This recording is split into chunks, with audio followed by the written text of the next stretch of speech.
classroom is almost the sacred place for a teacher. It is, it's your own place. So when you're a visitor and it's sort of like an invader, it's quite difficult. And what I learned from the coalition is that what you have to do when you go and observe, it always has to be evidence-based. What happened in this class? Why did it happen? You have to look at the evidence. You can't just make rash statements. So what I brought back with that in our classroom practice was we sat down as a team and we came up with an observation tool. These are the things that we're going to look for.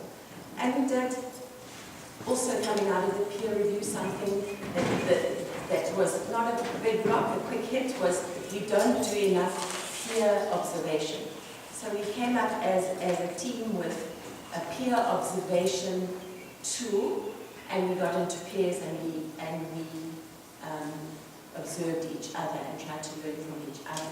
So this is where I'm going to bring Thembi in, and then lastly Marcia, just about our classroom practice, how the coalition is impacted on our classroom practice. Morning everyone.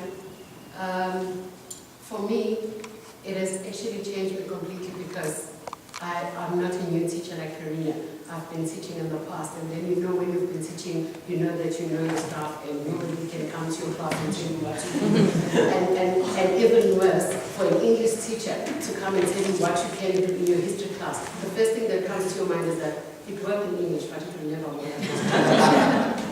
So what actually happened was that after all this, we had the PDs, and then we decided that we need to have, we came together as a staff, and then we had a meeting where we looked at all the strategies that we've got from Teach Like a Champion, and then we put them all on the board, and then we decided, okay, as a staff, let's look at what is going to work for us, because not everything will be able to work for us. And then we looked at everything that will work for us, and then we came up with plus or minus 15 tools that we say those are non-negotiable. In each and every class, this must be happening. And then for that to happen, you need to know exactly, because if you're going to visit your peer and then you don't know what these non-negotiables are, then it's senseless. So it's something that we did collaboratively, and then we actually working on it. And then we realized that it's actually working quite well. And I'm a very competitive person. And then if you are competitive, it's all about you. And you don't care what another person is actually doing, because you want to prove that you're the best teacher.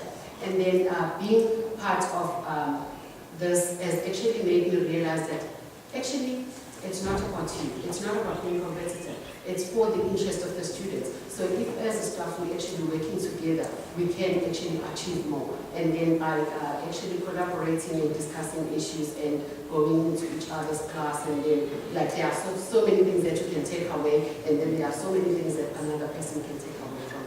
So I just asked you to share with us over the past year or two how the sort of techniques that we learned from the coalition have helped her.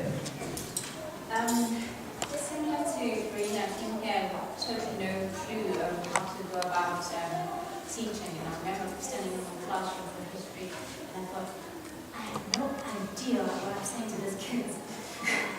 And not being able to find ideas on how to make history interesting at first, and having to go through that. But having experienced some of the changes, some of the things I think, if we had those, it would be so much easier. Simply knowing you can do nouns, you're having your objectives, and all of those techniques that we've used, which become part of our daily routine. And I think for a first-time teacher, they can actually serve as a grounding point. You know, okay, I know I'm supposed to do X, Y, Z, so it's going blank, saying, well, I'm going to teach them that, but I'm not sure at the end what's the point, depending on the content. But now there's more, become more reflective and sort of working, getting to gross with the teaching as well. And also practicing with Mrs. Swinburne team teaching, and she comes to my class and she teaches some of the students as well. At first, some of the students were like, why is she teaching us now? And it became quite a normal game for them to see her coming in and to teach them, and also had other teachers coming in the same class.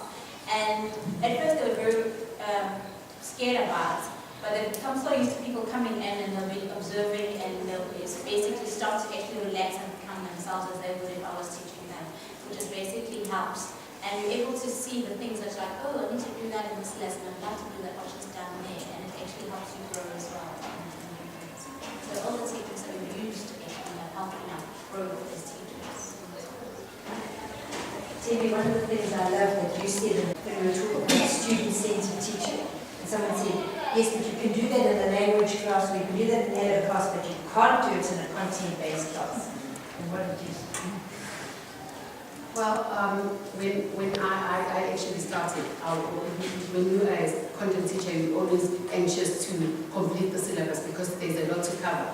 And then what this made me realize was actually to sit and look back and say, okay, I've covered everything, and then now what? How much have the student actually understood? Because it's often used to want to cover everything and then the students are not actually taking something in. And then I realized that what I need to do now is to sit back and try to do less talking and let my students do more talking, because most of the time we tend to underestimate our students and think that they're just there for us to give them the information. And then I realized that, hey, they know a lot more than I think. So it has made my history classroom more interactive. And most of the time you find that it's the students that are doing most of the work, and then I just consolidate here and there. And I realize that it's not only in English, it can work miracles in the history class as well.